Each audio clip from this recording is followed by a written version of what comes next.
A few taps on a microphone cause loud, screeching feedback to fill the auditorium, and everybody hisses and squirms in displeasure. Hello, is this thing on? Can everyone hear me? There's a young biochemistry student standing at the center of the stage. He's surrounded by an equally frightened team. The heart of the hall was transformed into a remarkable lab for this presentation, and expectations are high. Every seat is taken. The booths that overlook the auditorium are filled nearly to the brim. I'm in the main one, accompanied by the student's professor and a few distinguished guests. Look at him. He wants to save the world, and he can't even figure out a microphone. For God's sake. Not everyone is a child prodigy, Professor Lewis, I tell my colleague. Jeffrey Lewis was a national celebrity as an outstandingly brilliant child. The years, however, soured him. He's taller than average, with very dark hair and eyes, and not a ghost of a smile. He's an equal to professors twice his age, and has no patience for college students who are, at times, even older than him. He has a point, Jamie. Vanessa Reyes interrupts us. She's older than Jeffrey and me, the brightest mind of her generation, but she's taking this team's experiment awfully personally. I suspect she has trouble separating herself from the success of her students. I swear Gabriel is a genius. I know his team is capable and the experiment will be a success. I've made sure of it. But damn it, there are investors in the audience. He can't mess up the presentation. The professor stops to lean over the table of controls ahead of us. We have a dozen screens displaying not only a few close-up videos of the setup for the experiment, but also the same data the team is handling, so we can keep an eye on the development of the experiment. We hear you loud and clear, Mr. Murray. Please go ahead with your presentation.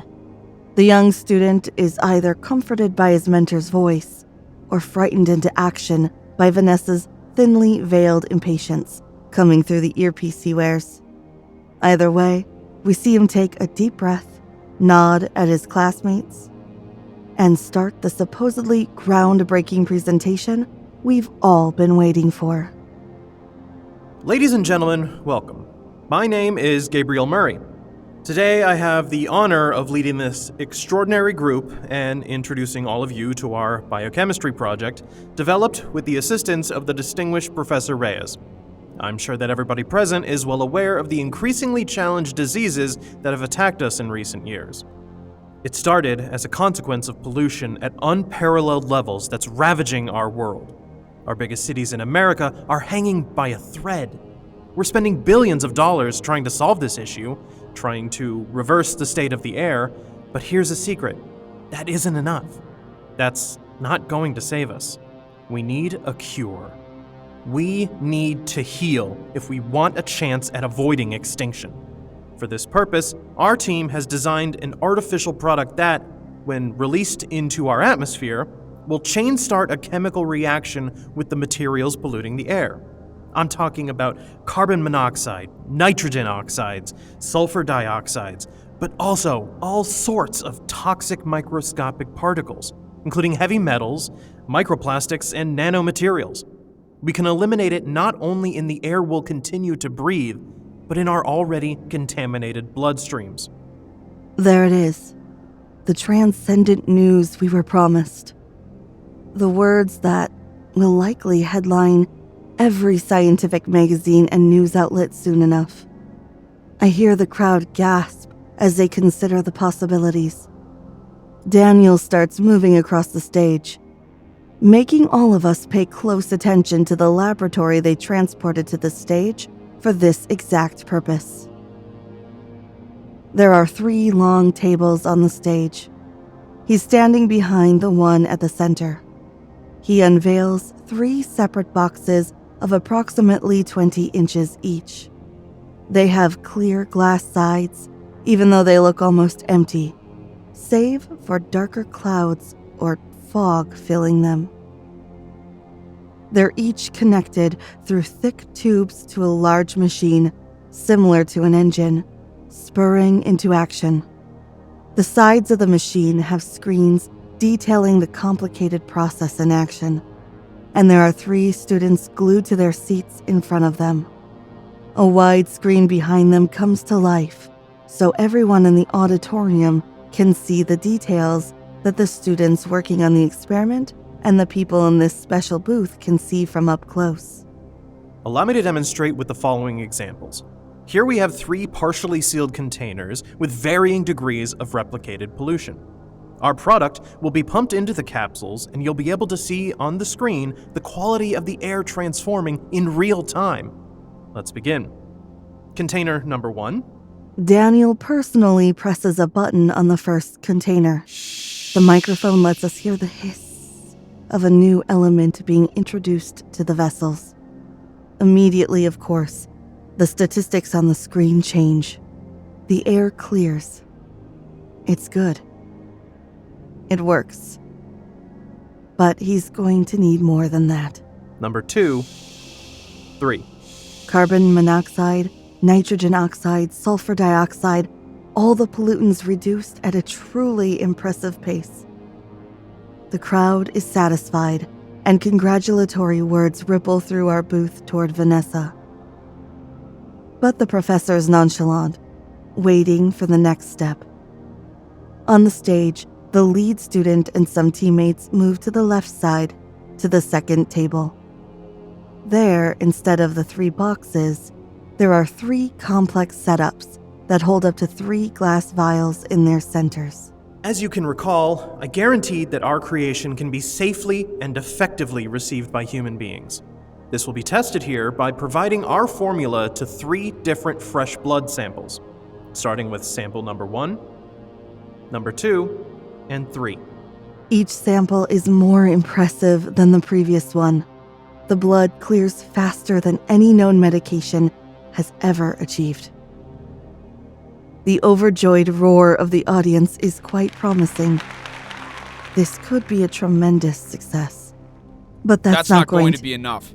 Jeffrey takes the words right out of my mouth. It's nice, but cleaning a few millimeters of blood doesn't compare to actively healing billions of people through the air they breathe. Isn't that what they're promising?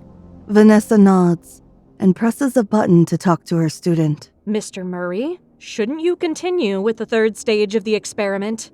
He barely hides the way her words make him flinch. There is, of course, a 3rd stage to our planned experiment, which would involve a volunteer testing the product. We're hopeful that in the near future... Oh, no. Vanessa says, pressing the button on the table a little harder. Mr. Murray, we've talked about this. You're ready. The structure and the materials are ready, of course. Gabriel says. He fixes his tie and clears his throat. But he yields under Vanessa's tone and walks over to the 3rd table. This last table on the stage has no containers or vessels of any kind. A more complex web of tubes coming from the heart of their machines ends on a breathing mask, waiting for a volunteer, like a crown to a king. Naturally, there are high stakes when testing on a living subject. That's obvious, Murray. Vanessa snaps at him. That's why your project was so special. Anyone could clean a pocket of air and 10 milliliters of blood. You need to prove that you can save lives. Gabriel stutters. I can. We can. I mean, we could save lives with this invention. You will. We will. You will go on with the 3rd stage of the experiment. Vanessa says. It sounds so much like an order. It's more of an unavoidable prophecy. Now. We will prove it. Yes. Gabriel speaks as if he were in a daze. I can't even imagine the impression his behavior had on the crowd that couldn't hear half of this conversation. Does he look mad? Like a genius? Either way, he's on the move, making signals to his team until one of them joins him behind that 3rd table. Yes, we'll go along with our planned experiment, testing on a volunteer. Are we ready? The crowd cheers, and I'm not sure if I'm imagining how nervous it sounds. Gabriel puts the breathing mask on his friend's face. He hesitates for a second, then shakes his head in a way so unsettling, I have no doubt he looks crazier than he looks brilliant. Then, he opens the valve, and a thin, white smoke starts to fill the mask, while the volunteer just stands there and breathes. Now, here you can see on the screen behind me the levels of toxins, contaminators, and foreign matter in the subject. We'll start to supply our product, and... Effectively, the numbers on the screen change. It's nothing compared to what happened with the first 2 experiments. The conversion is quite slow. Still, it's noticeable, which should be a miracle. It's certainly more than anybody else has achieved so far. Not everyone agrees with me, though. That's not enough, Daniel. Vanessa declares with finality. It is. Gabriel's tense voice fills the auditorium. Most people don't even know he's talking to someone. That's not enough. As you can see, the subject is experiencing physical reactions, the numbers are going down, and our machine is starting to strain. Don't tell them your mistakes. Sorry! Gabriel exclaims, loud enough to make the microphone send a wave of feedback again. Hundreds of people wince at once, wondering what the hell the young man on stage could be apologizing for. I mean, with enough funding, we can build a machine capable of working at a large scale, but this is good enough. This is enough. We'll prove it. This works. I wish I could say Gabriel's change was like a flip switch, something sudden and unstoppable. But the truth is that it had been building up since the second he started talking on stage. He's breaking down. He opens the valve as far as it would go, then tugs on the tubes lying over the table. And when his teammate dares to move, he grips his arm tightly to keep him in place. The crowd starts murmuring, but our private room is worried for far more troubling reasons. That's too much. That's definitely too much. Jeffrey comments, looking over Vanessa's shoulder at the screens in front of us, which replicate the data the students have of their own machine. It is well overworked and rapidly overheating. I sigh and address my colleague. Vanessa, had they ever run a test this long and demanding on the machine before? At the very least, it deserves a break. Put a stop to it. We've seen enough. The woman looks thoroughly annoyed by this turn of events. If she's as scared as the rest of us, she does a damn good job at hiding it. Daniel, can you get it back under control? Those are the fateful words. Vanessa's question works like a charm, but in the complete opposite of the desired direction.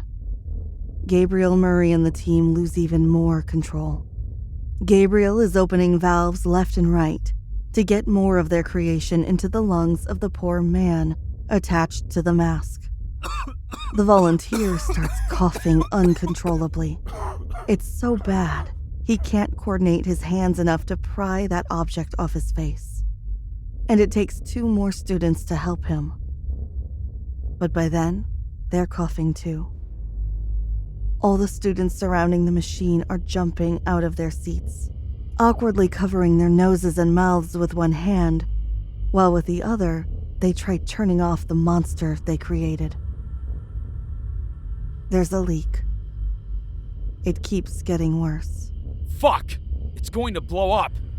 Jeffrey exclaims, slamming his hands over the control panel and turning away from us. I'm getting out of here! The numbers don't lie. The students are clearly not prepared to stop the overheating process from going into an explosion. Get them out of there, I tell Vanessa. But she holds up her hand, and her next words stop Jeffrey and at least half of the people that were following his example. Wait! Wait, goddammit! What? Why? Leaving might not be our best option. An eerie silence should have followed Vanessa's sentence. Instead, we're attacked by the sound of the crowd starting to freak out and fighting each other to get out of the auditorium in time. That's the real question, though, isn't it? Is there time? What do you mean, Vanessa? I ask her. Their engine will explode any second now. We're all in danger. I have to raise my voice to be heard, but Vanessa is full on yelling at this point. Don't you get it? Their invention was specifically designed to latch onto the air we breathe, fuse with its elements, and expand indefinitely. The inside of the machine is a strictly controlled environment. But an explosion? None of us can even imagine what would happen when this substance combines with fire, gas, metals, and debris. It could be catastrophic. That only makes everything worse. People start running away from us even faster. I hear cries about the end of the world and people on the phone giving warnings and goodbyes to loved ones. Do something, Vanessa, I demand. I can't die here! Jeffrey barks at her, almost making her cower. Calm down. This is the most advanced scientific department in the country, so we are somewhat prepared for this. All the buildings have underground bunkers by now. Now let's go. I'll explain later. Our group runs frantically down the stairs, following Vanessa's mane of red hair or Jeffrey's towering silhouette. Most people have opted to go for the exits, to try and run back home in time. We try, well, at least I try, to get as many students to follow us as possible. But in the middle of the chaos, it's quite difficult. We've barely gone down one floor when we hear it. The explosion. It's much worse than I would have expected by the size of the machine in question. But that's the magic of science, isn't it? Groundbreaking horrors that fit in the palm of our hands. The fate of the world hanging from the fragile and impulsive hands of a small group of men. The explosion rattles the walls around us and makes people stumble over the stairs like an avalanche. The sound. The sound is the worst part. It feels as if it goes on forever, high-pitched, yet thunderous, breaking inside our skulls and continuing to rattle in there on and on. I just keep screaming at everyone we pass by. Come on! There's been an accident. It's too dangerous. We have to go to the bunker. Come on! Come on, trust us, please. There's a group of students blindly following us, even though they weren't even at the event. What's going on? What the hell happened? What on earth exploded? Why are there so many people crying? There's no time to explain, though. We reach a heavily secured gate, and Vanessa lets us into the bunker. I know. I'm so fucking sure there will still be people coming down the stairs. And we could have helped them. Surely 5 more seconds wouldn't have killed all of us. But... It's too fucking late for them. Jeffrey groaned, helping a finally emotionally broken Vanessa to close the gate that saved our lives.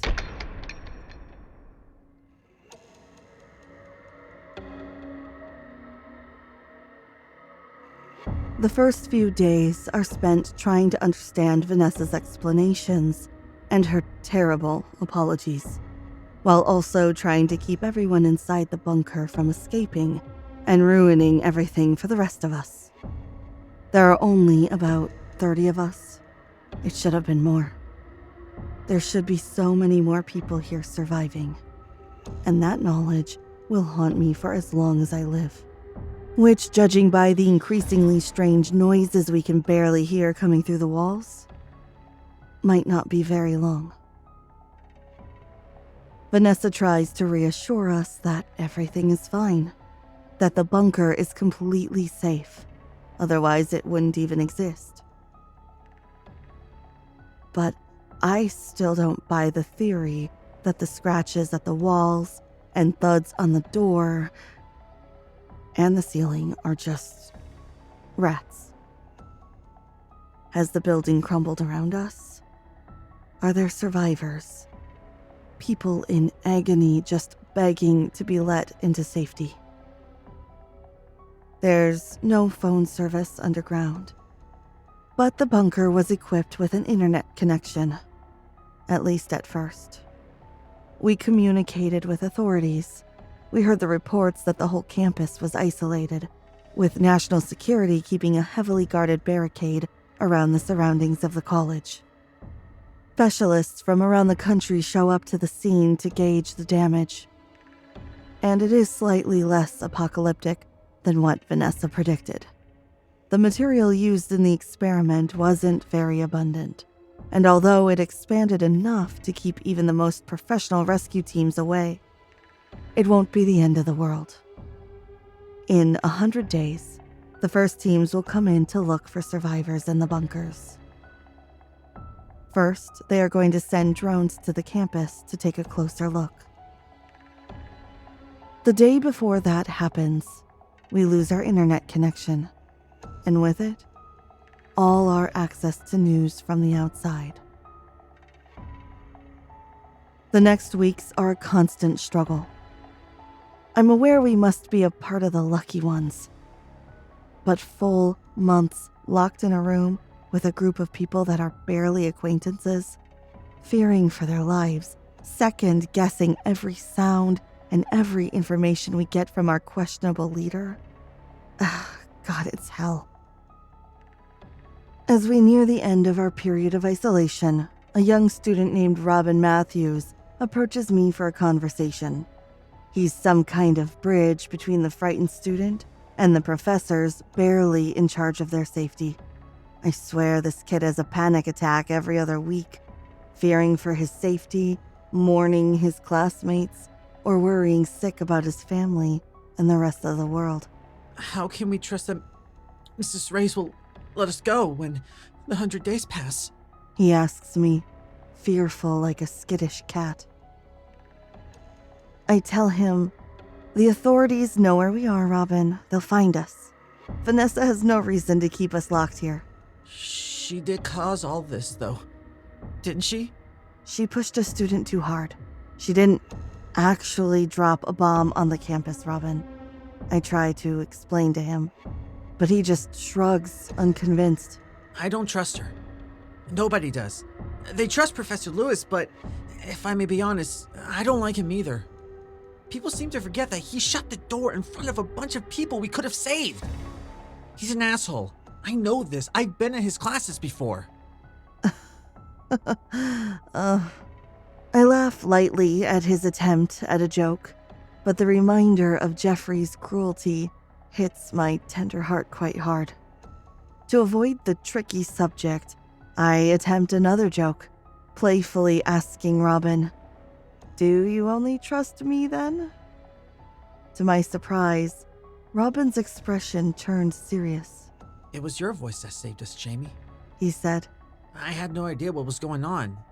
My friends and I were running towards the exit when we heard your warnings.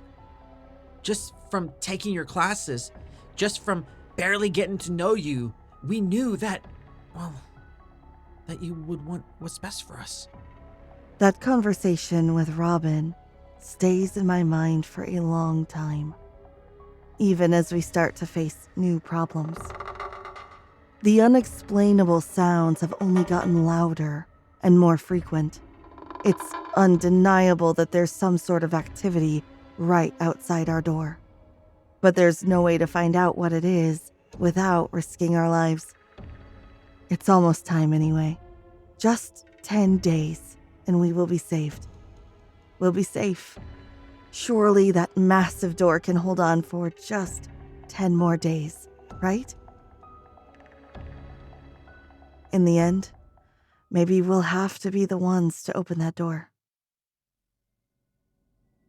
Everything begins in a sort of psychological torture. The hits against the metallic gate grow so loud, intense, and relentless that we're all going mad. It's been going on nonstop for over 12 hours. It affects our mood, our dynamics, and makes us snap at each other every other minute. No matter how impenetrable Vanessa swears the bunker is, the scratches at the wall have all our nerves on edge.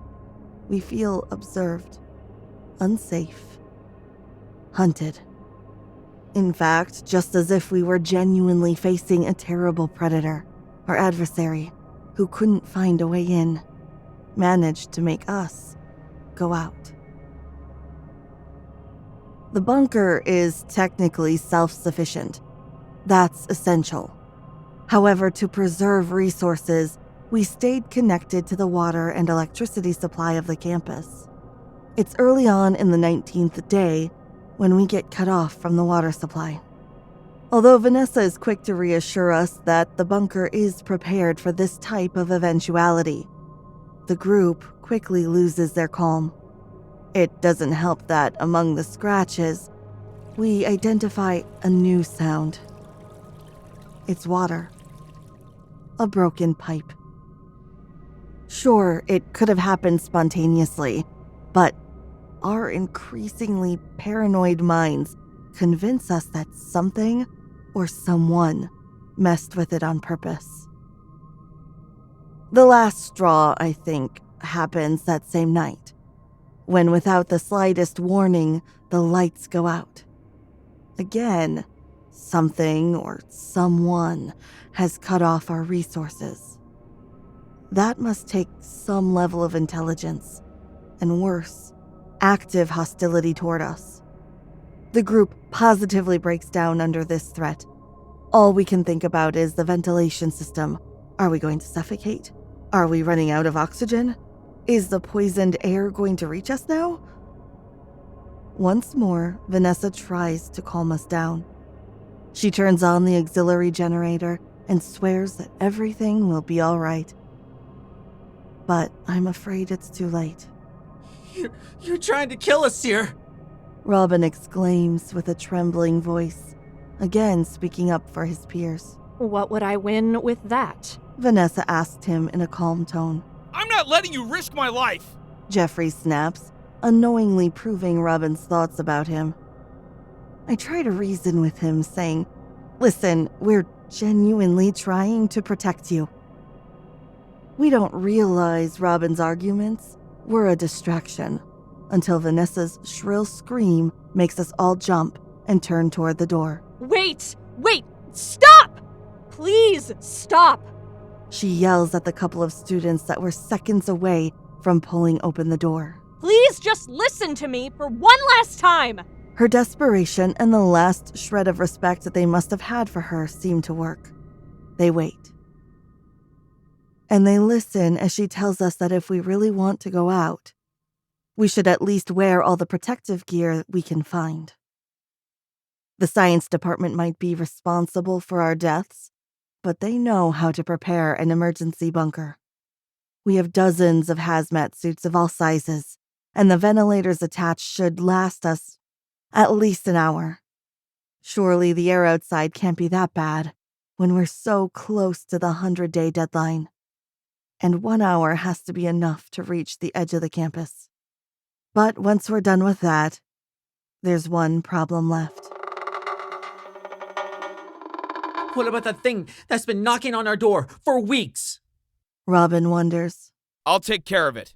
Jeffrey's promise comes accompanied by the vision of him unscrewing a leg of one of the tables and gripping that metallic tube like a reliable weapon. What we're about to do suddenly feels too real and too dangerous, but I know at once there's no turning back. Most of us stand back. The students and Jeffrey stand by the door. They exchange tense looks and nods. This feels like the beginning of an even more dangerous experiment. And finally, they open the gate. It takes a moment as we're living in slow motion. And then, the first body hits the floor. It's hard to make sense of it. It's a charred, burnt body. A man or woman that looks like they stood under acid rain. Was that the consequence of the experiment? We're still paralyzed in shock when the body starts moving. And to make matters worse, it's not the only one. In an instant, 4 bodies burst into the bunker. They're screaming at us. No words, just agonized sounds. And they throw their hands at us. The first students standing at the door fall down, and the attackers waste no time clawing at everything they can reach. They scratch people's faces, peeling off the skin, ripping throats open, tearing apart clothes with the skin underneath to reach into chest cavities. It happens way too fast. As the rest of us try to run and hide, Jeffrey snaps into action, and he brings down his makeshift weapon on those sick bodies as hard as he can. He hits them without mercy and without pause. He might hit innocent students in the way, but he doesn't care. He's blind to his fear. It takes 3 of us to get him to stop and back down. It's over. He killed all 4 of them. What the hell did you just do? You just fucking shattered their bodies! Robin cries. I fucking saved your life! Jeffrey fights back. There has to be another way. If we find more people like this, you'll just destroy them? Professor Ray said if there were sick people, she would find a cure. Hypothetically. Vanessa says, walking closer and looking positively disturbed by what we just watched. I didn't even know. I'd have to study them. But if it's possible... Oh, it has to be possible, and I could. Oh, I'll redeem myself. It'll be great. I know that my colleagues' priorities are bothering the students, who are terrified and sick at the dead bodies at their feet. Can we focus? I ask all of them. The door's open, and we don't have a lot of time. We have to get out of this campus now. Fortunately, the group listens. Although we're all on edge, we don't run into any trouble until we're at the front door of the building. Wait. My lab is inside, and the site of the explosion, too. Vanessa said, turning toward the building. I could gather more information for a possible treatment or solution. I can't show up without something impressive ready for the press. Are you serious, Vanessa? Let's just go! Jeffrey tries to go after her, but as soon as she crosses the threshold of the building again, she's attacked. The charred and melted bodies jump at her, and she goes down quickly. Let me help you! I can do this! They're human! They're still human! Please! Listen to me! She yells and yells until blindly violent hands rip her apart. Most of the students instantly start running away. I hesitate long enough to watch Jeffrey hit one of the bodies approaching him. The collision makes a disgusting squelching sound, and the infected body cracks, like its bones were mere branches. Can you stop? Robin yells at the professors. I'm sorry. I'm trying to protect us. I pull on their arms to get them to start running. With Vanessa dead and gone, these creatures, these zombies, these destroyed humans that have only a small hope of recovering from whatever the infection did to their bodies and minds, start chasing us, stumbling over each other, but still intelligent and conscious enough to keep track of us. You're only protecting yourself! Robin protests. I didn't want to kill them. I wouldn't hurt any of you. The campus is a war zone. Everything is a huge mess. Parked cars are destroyed. Furniture got thrown out of windows. There are feral, but frighteningly human screams coming from every building we pass. There are dark trails on the ground from, I assume, the filth that falls off the bodies of the victims. We keep running, But the screams are getting louder as we pass more buildings and reach the edge of the campus. Gabriel isn't done, though. As he runs, he tells Jeffrey, I knew it! You haven't changed in 100 days with us! I'm trying my fucking best! If I can kill them to protect all of you, I will! This time, when Jeffrey speaks, he also pushes Robin away, so hard and violent that the student falls to the ground at my feet. I'm about to yell at Jeffrey when I realize he pushed Robin out of the way from the zombies. When I turn toward Jeffrey, I can see him fighting a couple of the strange zombies that came from an abandoned car, while the ones chasing us come closer and closer. Run! Get away from here! He yells. I call his name and try to get Jeffrey. closer, but the scene is too gruesome. His height and the fragility of the other bodies help him keep them at bay. But they cling and claw at his body as if it could save them. Get away! Go! I'll catch up with you! This time it's Robin who pulls on my arm to get me to move. I'm in a daze, and I know he's also speechless at Jeffrey's sacrifice. But we both have to keep running. The students ahead of us are already reaching the barricade, where help is waiting for us, cheering us on. Our future is dire. We could still be contaminated. We could never find help for those tragic zombies locked in the campus. We don't know. We don't know the long-term consequences of this terrible, tragic experiment. Hey sci-fi horror fans, it's Teresa. Thanks for tuning in. If you enjoyed this story, make sure to smash that like button. A huge shout out to all our official members. We truly appreciate your support. Craving another scary tale? Click that video on your screen. Until next time, everyone.